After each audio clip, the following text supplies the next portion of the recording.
Assalamualaikum warahmatullahi wabarakatuh. Perkenalkan kami dari kelompok 3. Kali ini akan membahas tentang salah satu study case dari free convection, yaitu optimizing electronic cooling through free convection. Electronic racks adalah kotak atau lemari yang dirancang untuk menampung dan mengorganisir peralatan elektronik yang digunakan dalam berbagai aplikasi, terutama di pusat data telekomunikasi dan pengaturan industri. Rak-rak ini dirancang untuk memberikan perlindungan fisik, pendingin yang lebih efisien, dan akses mudah ke komponen-komponen elektronik yang ditempatkan. Free convection biasa juga disebut natural convection. Dalam proses ini, fluida yang mengelilingi sumber panas menerima panas, jadi kurang padat dan naik karena ekspansi termal. Komponen yang lebih berat akan turun, sementara komponen yang lebih ringan akan naik, menyebabkan pergerakan fluida secara massal. Gerakan fluida pada free convection dihasilkan hanya oleh perbedaan kerapatan dalam fluida yang terjadi karena gradien suhu, bukan karena sumber eksternal. Hal ini dapat terjadi karena adanya percepatan, gaya sentrifugal, dan gaya Coriolis. Heat transfer atau transfer panas pada free convection terjadi melalui difusi termal, yaitu gerakan acak molekul fluida, maupun adveksi, yaitu panas diangkut oleh gerakan berskala lebih besar dari aliran dalam fluida. Dalam kasus A, suhu plat bawah lebih tinggi daripada suhu plat atas. Dalam kasus ini, kerapatan berkurang seiring arah gaya gravitasi. Geometri ini menginduksi sirkulasi fluida dan transfer panas menjadi melalui sirkulasi alami. Fluida yang lebih berat akan turun, dan dalam proses ini akan menjadi lebih hangat, sementara fluida yang lebih ringan akan naik mendingin saat bergerak. Sedangkan dalam kasus B, suhu plat bawah lebih rendah daripada suhu plat atas. Dalam kasus ini, kerapatan meningkat seiring ada gaya gravitasi. Geometri ini menghasilkan kondisi stabil gradien suhu yang stabil dan tidak menginduksi sirkulasi fluida. Transfer panas terjadi hanya melalui konduksi termal. Manajemen suhu sangat penting untuk menjaga peralatan berfungsi, dan meskipun sistem pendinginan cenderung mengkonsumsi energi yang tinggi, desain yang baik dapat secara signifikan mengurangi konsumsi energi mereka. Distribusi suhu dalam sebuah rak elektronik tidak merata seperti yang bisa kita lihat pada slide presentasi di sini. Biasanya menunjukkan variasi akibat adanya komponen yang menghasilkan panas dan pola aliran udara. Dalam rak yang dirancang dengan baik, kita dapat mengharapkan gradien suhu dengan udara yang lebih dingin masuk dari depan dan udara yang lebih hangat keluar dari belakang. Bagian depan rak, tempat udara dingin masuk, cenderung memiliki suhu yang lebih rendah. Saat kita bergerak ke belakang rak, suhu naik mencapai tingkat tinggi di dekat area buangan udara panas. Komponen dengan produksi panas yang lebih tinggi seperti CPU atau GPU yang kuat dapat menciptakan titik panas lokal di dalam rak. Ini adalah representasi yang jelas dari tantangan yang dihadapi oleh pendingin pusat data. Pendingin tidak merata karena terdapat titik-titik panas di rak bagian bawah, bagian tengah, pada setiap baris dengan suhu bervariasi antara 60 sampai 90 derajat. Oke, perkenalkan kembali. Nama saya Pramudis Rizky Rianto dengan NPM 21067282244. Untuk selanjutnya kami akan membahas tentang teknologi research. Yang kami ambil adalah Free Convection Cooling Technologies. Jadi, pendinginan konveksi bebas adalah salah satu metode pendingin yang terjadi secara alami tanpa menggunakan perangkat mekanis. Ini terjadi ketika objek panas berinteraksi dengan udara atau fluida sekitarnya yang lebih dingin.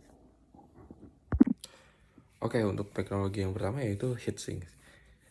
Heat sinks adalah penukar panas pasif dan dirancang untuk memiliki luas permukaan besar dan yang bersentuhan dengan media atau pendingin di sekitarnya seperti udara. Komponen atau perangkat elektronik yang tidak cukup untuk mengatur suhunya memerlukan heat sink untuk pendingin.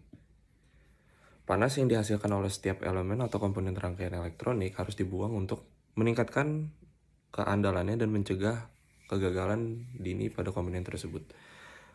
Nah, heat sinks adalah suatu benda yang memindahkan energi panas dari medium fluida yang bersuhu lebih tinggi ke medium fluida yang bersuhu lebih rendah.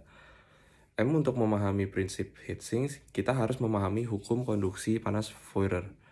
Hukum ini disederhanakan menjadi bentuk suatu dimensi dalam arah X, menunjukkan bahwa ketika ada gradien suhu dalam suatu benda, panas akan berpindah dari daerah bersuhu lebih tinggi ke daerah suhu lebih rendah. Laju perpindahan panas secara konduksi, QK, disebanding dengan hasil kali gradien suhu dan luas penampang perpindahan panas. Dan telah terpampang rumus yang telah menjadi. Dan selanjutnya ada heat pipes. Heat pipes dicirikan oleh kemampuannya untuk memindahkan panas dalam jumlah besar dengan cepat bahkan di antara perbedaan suhu yang relatif kecil, tidak memerlukan sumber listrik, dan memiliki umur operasional yang lama. Selain itu, karena bahan ini dapat memindahkan panas dari sumber panas yang terletak di tempat yang sulit untuk dihilangkan, penggunaannya semakin berkembang dalam strategi manajemen panas pada perangkat elektronik yang ukurannya terus berkurang dan kepadatannya meningkat. Untuk mekanismenya, heat pipes dibuat dari pipa logam yang terbuat dari tembaga, aluminium, atau logam lain dengan konduktivitas yang termal cukup tinggi, disegel di dalamnya dengan sejumlah kecil cairan yang disebut dengan fluida kerja atau misalnya air murni, dan struktur kapiler. Ruang hampa dibuat di dalam untuk menyegel fluida kerja dan uapnya, serta untuk memfasilitasi proses penguapan dan kondensasi. Ketika salah satu ujung pipa panas terletak bersentuhan dengan sumber panas, fluida kerjanya menguap, menyerap panas laten dalam proses, dan uap yang dihasilkan berpindah ke bagian pipa yang bersuhu lebih rendah. Fluida kerja di daerah yang suhunya relatif rendah mengembun, melepaskan panas, dan kembali ke bentuk cair. Ini adalah mekanisme di mana panas dibawa dari area bersuhu tinggi ke area bersuhu rendah. Fluida kerja yang telah terkondensasi menjadi bentuk cair kembali ke sumber panas melalui sumbu melalui proses kerja kapiler. Siklus penguapan, pencairan, dan perpindahan fluida kerja ini terjadi dengan sangat cepat dan terus-menerus. Sistem ini tidak memerlukan daya atau pemeliharaan, tidak menimbulkan biaya pengoperasian, dan beroperasi dalam jangka waktu yang lama. Dan untuk yang terakhir itu adalah Natural Airflow Design. Pendingin pasif menggunakan Natural Airflow Design adalah strategi memanfaatkan kekuatan alam seperti angin dan buoyancy untuk menggerakkan udara luar yang sejuk melalui satu ruang. Natural Airflow merupakan solusi efisien untuk meningkatkan kenyamanan termal pada bangunan, khususnya untuk pendingin pasif dan hybrid. Berikut adalah beberapa strategi yang dapat meningkatkan aliran udara untuk pendinginan pasif. Yang pertama itu ada ventilasi angin. Ventilasi angin adalah bentuk pendingin yang paling mudah, paling umum, dan seringkali paling murah. Ventilasi angin yang sukses ditentukan oleh kenyamanan termal yang tinggi dan udara segar yang cukup untuk ruangan yang berventilasi, sementara penggunaan energi yang sedikit atau tidak sama sekali untuk pendinginan dan ventilasi HVAC aktif. Yang kedua itu ada jendela atau kisi-kisi. Penggunaan ini menggunakan angin alami dan penangkap angin mendorong aliran udara ke dalam gedung. Ventilasi yang baik sangat penting untuk pendinginan pasif. Kinerja sistem ventilasi alami sangat bergantung pada geometri bangunan dan kondisi cuaca, sehingga memaksa perancang untuk memperhitungkan beberapa faktor tambahan sejak awal dalam desain bangunan untuk menjamin keamanan dan kenyamanan penghuni. Untuk pendinginan di musim panas, pertimbangan penting adalah beban panas internal dan perolehan sinar matahari eksternal serta karakteristik bangunan, serta keseluruhan lantai bangunan dan tata letak lokasi. Ventilasi pasif yang sukses dengan menggunakan strategi ini diukur dengan kenyamanan termal yang tinggi dan udara segar yang cukup untuk ruangan berventilasi, sementara penggunaan energi yang sedikit tidak ada sama sekali untuk pendinginan dan ventilasi HVAC yang aktif. Yang selanjutnya kita akan membahas sistem desain. Cooling System Design, perancangan sistem pendingin yang memanfaatkan konveksi bebas secara optimal untuk suatu data center, memerlukan pertimbangan matang terhadap berbagai komponen dan penempatannya serta dinamika aliran udara dan prinsip perpindahan panas. Adapun komponen dan their placement, yang pertama itu rack mounted servers and equipment. Gunakan rak yang didesain untuk aliran udara optimal. Atur server di dalam rak untuk membuat konfigurasi lorong panas atau lorong dingin, dan server harus menarik udara sejauh dari depan dan mengeluarkan udara panas dari belakang. Dan yang kedua itu ada cooling racks with heat pipes. Pasang rak pendingin khusus dengan pipa panas terintegrasi Pipa panas ini dirancang untuk mentransfer panas secara efisien dari server ke media pendingin melalui konveksi alami. Mereka harus ditempatkan di bagian belakang setiap rak servers. Dan yang ketiga adalah blanking panels. Pasang panel blanking di ruang rak yang tidak terpakai untuk memastikan aliran udara diarahkan melalui peralatan dan bukan melewatinya. Dan yang keempat, perforated raised floor. Terapkan lantai yang ditinggikan dengan ubin berlubang untuk memungkinkan udara sejuk disuplai dari bawah. Udara sejuk secara alami akan naik melalui rak server, menyerap panas seiring berjalannya waktu. Dan yang kelima ada chimney cabinets. Tempatkan kabinet cerobong atau kerobong asap di ujung lorong yang panas, tepat di atas bagian belakang rak. Kabinet ini dirancang untuk mengumpulkan udara panas dari server dan menciptakan aliran udara ke atas secara alami, sehingga mendorong konveksi bebas. Dan yang keenam ada thermal insulation. Isolasi dinding dan langit-langit pusat data untuk mencegah masuknya panas dari lingkungan sekitar. Ini membantu untuk menjaga suhu stabil di dalam pusat data. Dan yang ketujuh ada roof fans. Roof fans itu adalah pasang sebuah ventilasi atap. Dan gunanya buat apa? Hal ini akan menciptakan jalur aliran udara yang berkesinambungan dari lorong dingin ke lorong panas. Dan yang ke-8 ada environmental reading, menerapkan sistem pemantauan lingkungan untuk terus mengukur suhu kelembapan. Selanjutnya yaitu heat transfer principles. Yang pertama itu konduksi.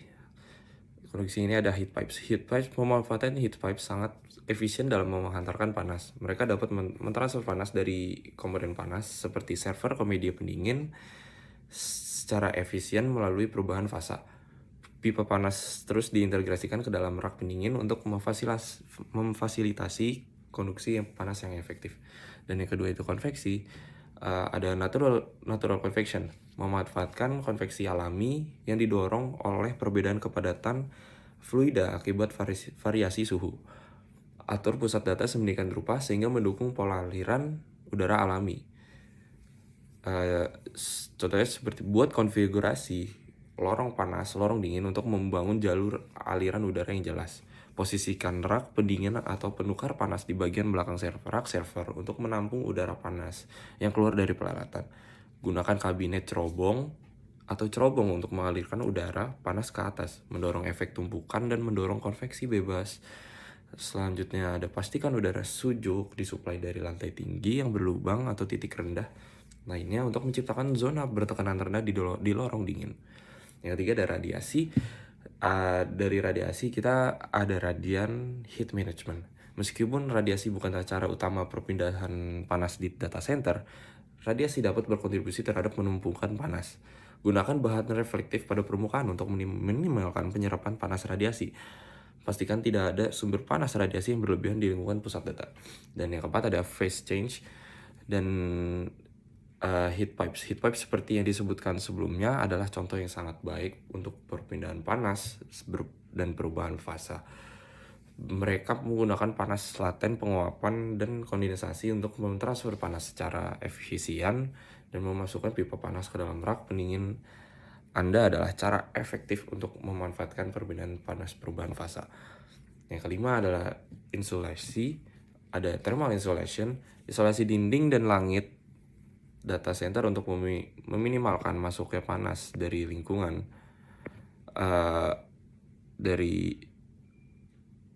sekitar. Insulasi yang efektif membantu menjaga kestabilan suhu dalam pusat data sehingga mengurangi beban dalam sistem pendingin. Lalu yang keenam adalah fluid dynamics. Contohnya airflow management, terapkan manajemen aliran udara yang tetap untuk memastikan udara dingin diarahkan ke bagian depan server dan udara panas dibuang secara efisien dari belakang. Kosongkan semua ruang rak yang tidak terpakai untuk mencegah aliran udara bypass dan pastikan udara bergerak melalui peralatan bukan di sekitarnya. Dan yang terakhir, monitoring and control, menerapkan sistem pemantauan lingkungan untuk terus mengukur suhu, kelembapan, dan aliran udara di dalam pusat data. Gunakan data ini untuk mengoptimalkan strategi pendinginan dan mendeteksi anomali sehingga memastikan pembuangan panas yang efisien. Ya, selanjutnya adalah thermal performance analysis. Yang pertama di sini ada Grashof number yang merupakan rasio antara buoyant force dan juga viscous force. Grashof numbers ini digunakan untuk menentukan apakah aliran itu laminar atau turbulen di free convection. Semakin tinggi nilai Grashof-nya, maka semakin tinggi juga nilai buoyant force-nya, yang mengartikan bahwa pergerakan fluida semakin tinggi. Kemudian di sini ada perhitungan untuk nilai dari Grashof number-nya dengan menggunakan properties seperti yang ada di samping ini. Ini merupakan properties dari air, mulai dari boiling point sampai ke thermal expansion coefficient-nya.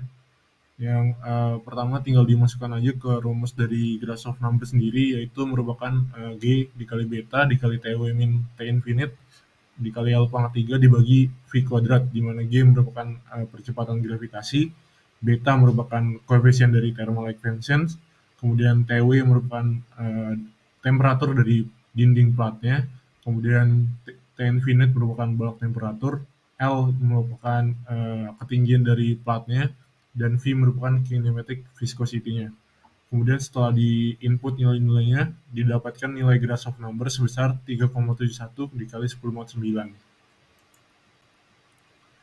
Kemudian di sini ada Prandtl number yang merupakan rasio antara momentum diffusitivitas dengan thermal diffusivitas. Semakin kecil nilai Prandtl number-nya atau di bawah 1, mengartikan bahwa thermal diffusivitasnya semakin mendominasi. Kemudian jika nilai Prandtl number-nya lebih dari 1, maka momentum diffusivitasnya yang mendominasi. Kemudian di sini dilakukan perhitungan terhadap Prandtl number menggunakan properties yang sama seperti sebelumnya. Di sini Prandtl number itu merupakan rasio antara viscous diffusion rate dengan thermal diffusion rate, di mana rumusnya adalah mu dikali Cp dibagi K, di mana mu itu merupakan dynamic viscosity, Cp merupakan specific heat, dan K merupakan thermal conductivity.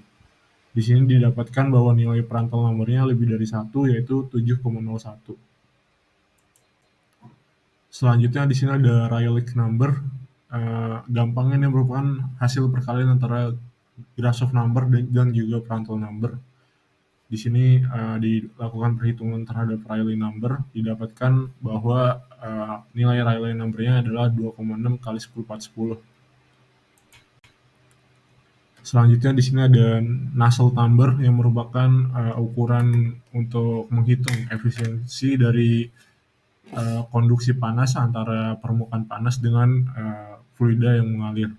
Dalam konteks ini kita akan menggunakan Nusselt number untuk mengukur seberapa baik panas dialirkan dari server ke lingkungan sekitar. Nah, di sini ada beberapa formulanya. Yang pertama adalah kita memilih terlebih dahulu geometrinya. Di sini geometri yang kita pakai adalah vertical plate.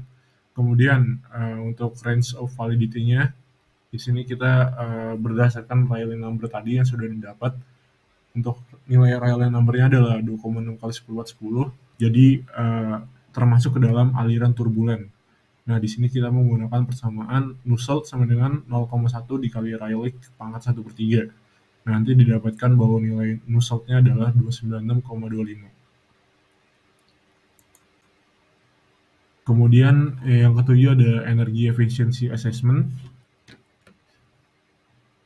Di sini ada heat generated-nya, yaitu diasumsikan sebesar 800 watt.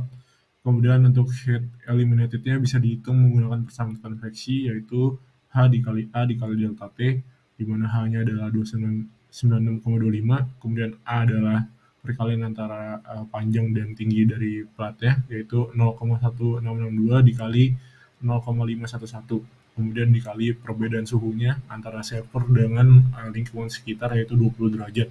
Di sini didapatkan bahwa heat eliminated atau panas yang dibuang oleh server adalah 503,2 watt. Kemudian bisa dihitung efisiensinya dengan menggunakan persamaan heat eliminated dibagi heat generated dikali 100%, yaitu nanti didapatkan hasil bahwa persen efisiensinya adalah 62,9%. Selanjutnya adalah efisiensi dari energinya sendiri, yaitu merupakan hasil dari heat eliminated dibagi energi used by the cooling system dikali 100%. Di sini kita menggunakan asumsi bahwa daya yang digunakan oleh server adalah sebesar 50 watt, dan server beroperasi selama 24 jam. Nah, nanti tinggal dimasukkan aja untuk heat limitednya tadi sudah dihitung 503,2 watt, kemudian energi use-nya itu perkalian antara daya dikali waktu, 800 watt dikali 24 hours, didapatkan hasil bahwa persen efisiensi energinya adalah 41,93%. Perkenalkan, nama saya Akhtar Henry Syaputra dengan NPM 21066555173. Di sini saya akan bahas tentang optimization and integration dari modification of baseline server. Jadi baseline server ini dilakukan modifikasi ke beberapa tipe heatsink, itu plate heatsink dan juga pin-fin heatsink, yang mana dioptimasi untuk pendinginan udara paksa yang akan digunakan sebagai pengganti dari traditional parallel plate heatsink. Jadi di figur 16 ini adalah gambar 3D model dari parallel plate heatsink sebelum dioptimasi. Lalu pada figur 17 adalah gambar 3D model dari optimized parallel plate heatsink.